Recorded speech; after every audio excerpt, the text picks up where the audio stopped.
Well, this was certainly unexpected and a breath of fresh air. Hi, I'm John Stark from MacTheMovieGuy.com, and this is my review of Nimona. Uh, no, I know how to pronounce Moana correctly, so that's Nimona. It's its own thing. So if you thought maybe I had some sort of a stroke and accidentally mispronounced Moana, you would be wrong. There's Nimona. Apparently, it was even a graphic novel at some point. I learned a lot about this film's history. Uh, it was originally in development at Blue Sky Studios when Fox owned it, and Disney then bought Fox and killed Blue Sky Studios because, let's face it, how many animation studios do they really need? Even though Blue Sky was amazing and responsible for films like Ice Age and the Peanuts movie, and they just ceremoniously were like, nope, no more Blue Sky, bye bye. And projects that were unfinished, like Nimona, got put into turnaround. Luckily for Nimona, Netflix, along with Annapurna, who I didn't even really know made that big of a footprint in animation, picked this film up out of turnaround and decided to run with it. So kudos to Netflix, who is slowly making progress in the animation field, without without many people noticing. Last year they had two Best Animated Feature nominees, with Guillermo del Toro's Pinocchio and The Sea Beast. So, how many will they have this year? I don't know, but Nimona might be one of them. It has audio description, and it is fantastic, and it is the gayest thing your children will ever watch in terms of an animated movie aimed at them. It is amazing. So, a representation all over the place. It's the first time where there's ever been an obviously LGBT character in a lead role, like with no question, like not like a if we read into it a little bit. It's like no. He clearly has a boyfriend, and they clearly say "I love you." Like it's very obvious at the beginning of this film. They're holding hands within like the first 5 minutes. I'm gonna try to keep this spoiler free, but I do have to say, yes, Ballister Braveheart is gay. The lead of the film is obviously gay. What they are trying to say with Nimona, it could be a little bit more debatable. We'll get into that. But this film centers around a knight in a kingdom who was not born of the privilege to be a knight, but because the queen saw something in him, put him into this program where he was training to be a knight, and he's graduating now to join the rest of the knights in I suppose, the protective forces of the queen. I don't know, like the version of the Secret Service, or I don't know. The one thing I didn't understand about this kingdom is like they have TVs and like big screens and everything, and it's just like, what is this? Where is this place? So yeah, so he passes night school, for lack of a better term, so he can get his GED and become a knight. And he's in his ceremony when something goes horribly awry, and he looks like the bad guy. So the whole world thinks he's the bad guy. And you could read a lot into that mode too, about society ostracizing the gay guy. However, on the other side of it is his boyfriend, who his last name is Goldenloin. We're not even trying to. They're not even trying to hide things here. So yeah, his unfortunately, this puts a little bit of a wrench in their relationship when even his boyfriend believes that he was the bad guy in this situation. So he goes on the run, and he lives. He goes and hides, and he's trying to figure out who could it be really responsible, because he's the only one who knows that he didn't do it. The rest of the world thinks he does. He didn't do it. So he finds an unlikely ally in I'm going to say girl called Nimona. And we're going to talk about that in a second. I'm going to say girl for right now, and I'll explain. A girl called Nimona, voiced by Chloe Grace Moretz. And we meet her, and she's like literally vandalizing. She's literally spray painting. She's tagging a building. And she goes into her own spiel about, you know, her life and everything, and she wants to be Ballister's sidekick. You know, she wants to be, she thinks he is the villain. She believes he did do it, and she's super excited to be joining like a rogue agent of destruction, you know. So she joins forces with him with the hopes that, and then he's like, no, I'm a good guy. I was framed. And she's like, oh, well, I guess I'll still be your sidekick. So she stays. There's a lot of pink themes with her. The audio description definitely makes sure to let you know that she's pink at almost all times, whether it's her hair, clothes. She is, I guess, a slight spoiler. She's a shapeshifter. That's what makes this movie so special. In your like How to Train Your Dragon fantasy world is she shapeshifts, but she shapeshifts quite frequently and pretty early in the film. So that's not really the twist of the film. The twist of the film is who was actually behind it all, and why, and how the film ends. All of that is that's your don't spoil for me if you're looking to not be spoiled. But she's a shapeshifter, and the audio description went out of its way to use they them pronouns, but also they did slip at least a couple times and gender her, and Ballister also refers to her by female pronouns, and she doesn't correct him. So it's a very interesting way that they have chosen to represent Nimona as being sort of like a wealth of possibilities. She could be however you choose to interpret her, however your children see her, see them, is up to you. I think the reason why they went with they them pronouns is because Nimona is a shapeshifter. So throughout the course of the film, we see Nimona in so many different roles, including at one point it's advantageous for her to be a male character. But for reasons that are incredibly obvious, and I can't spoil them, but for reasons that are incredibly obvious, she chooses in that moment to portray a male character. So, yeah, it's because she's sort of, she can morph into whatever they want to be at that time. So the film doesn't really answer the question about what she identifies as. She never comes out and says it. They never come out and say it. Whatever you want. So it's really hard to say necessarily what it is. And based on the audio description, that's where I get a lot of the gender neutral pronouns. Whereas within the film, Nimona is referred to a couple times by female pronouns. So do with that as you see fit. I think they just felt like it was easier, considering the film has an LGBT lean, to stick with they them in the audio description, because Nimona's shapeshifting a lot into many other things, so does anybody really know what Nimona is? So there you go. That's my thought on that. That's all I got.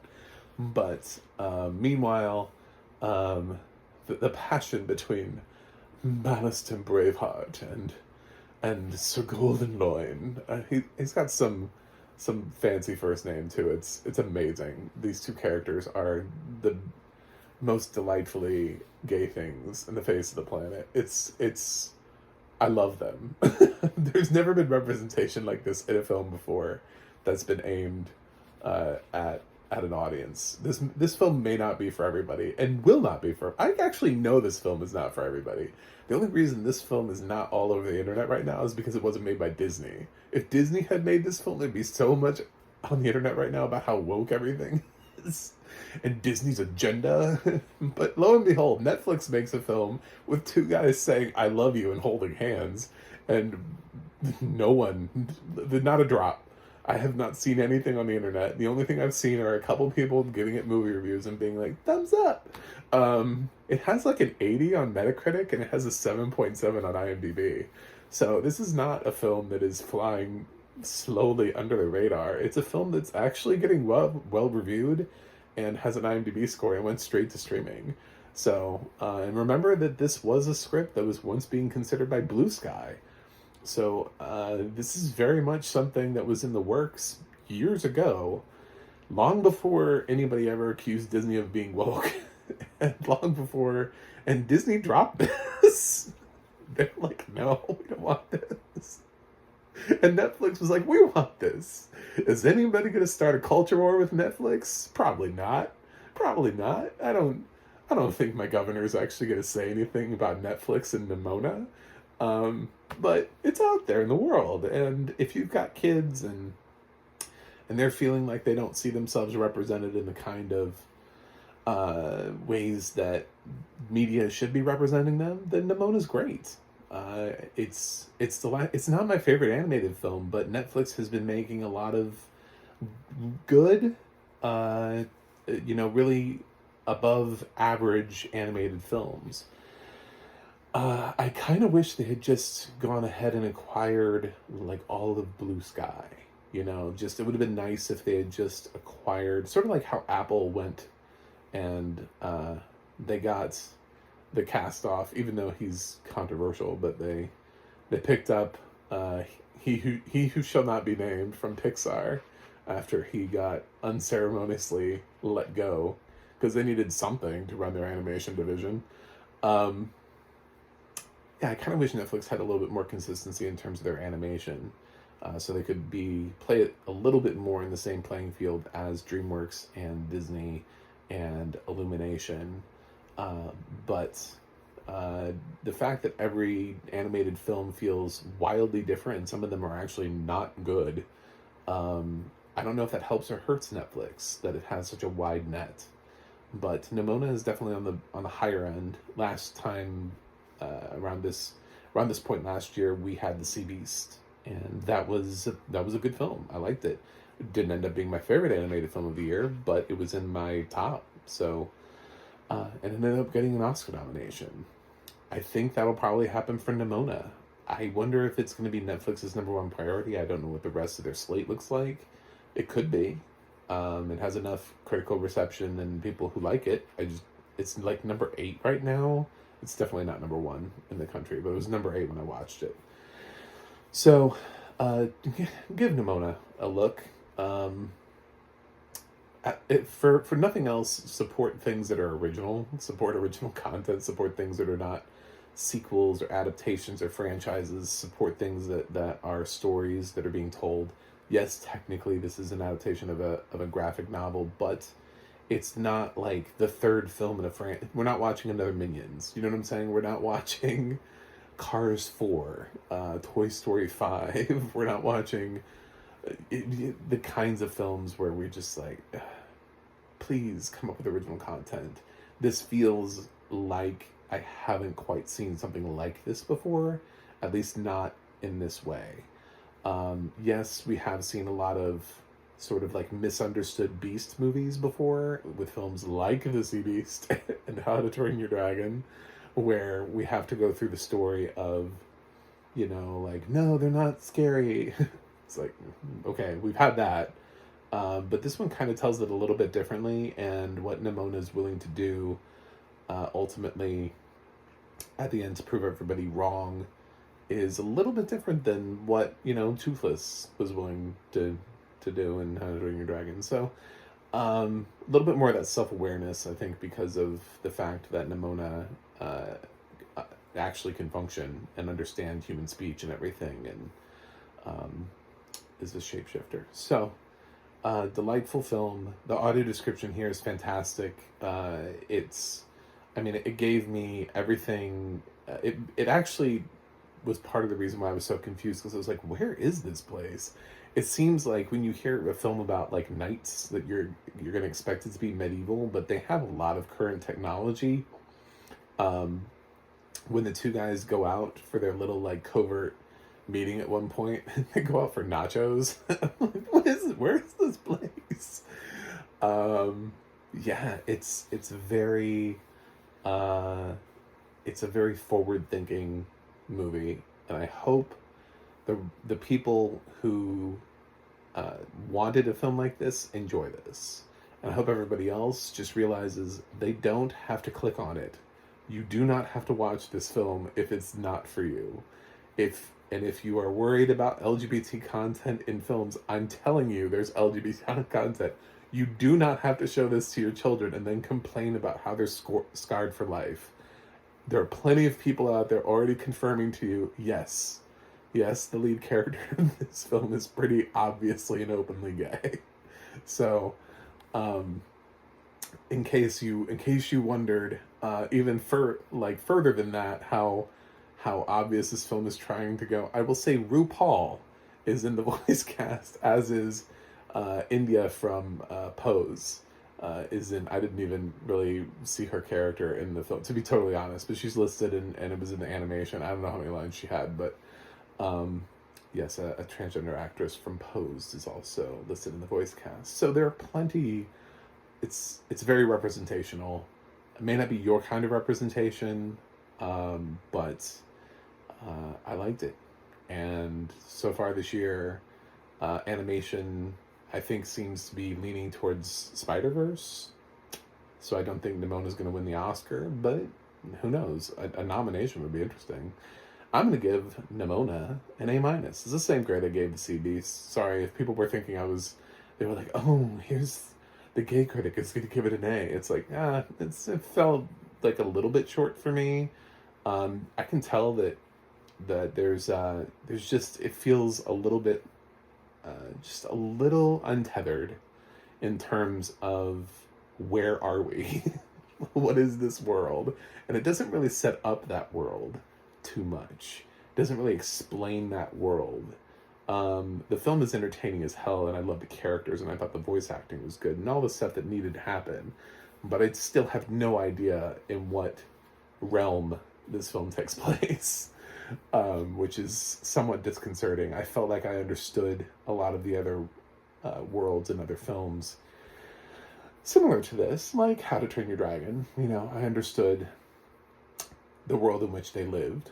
I don't understand this world. So that's my biggest qualm and why it got the minus instead of the A. So anyway, thanks for watching. Thanks for subscribing. And if you like this review, there's more of them at macmovieguyy.com. You can go to the audio description project, adp.acb.org. It'll let you know what has audio description and where you can watch it. And you can go to the ADNA.org. That's the ADNA.org. It'll let you know who's narrating your favorite films and television series. I believe this was done by Roundabout Entertainment. I do remember that. So this is Roundabout. So represent. Anyway, thanks for watching. I will do another review and see you guys on the other side.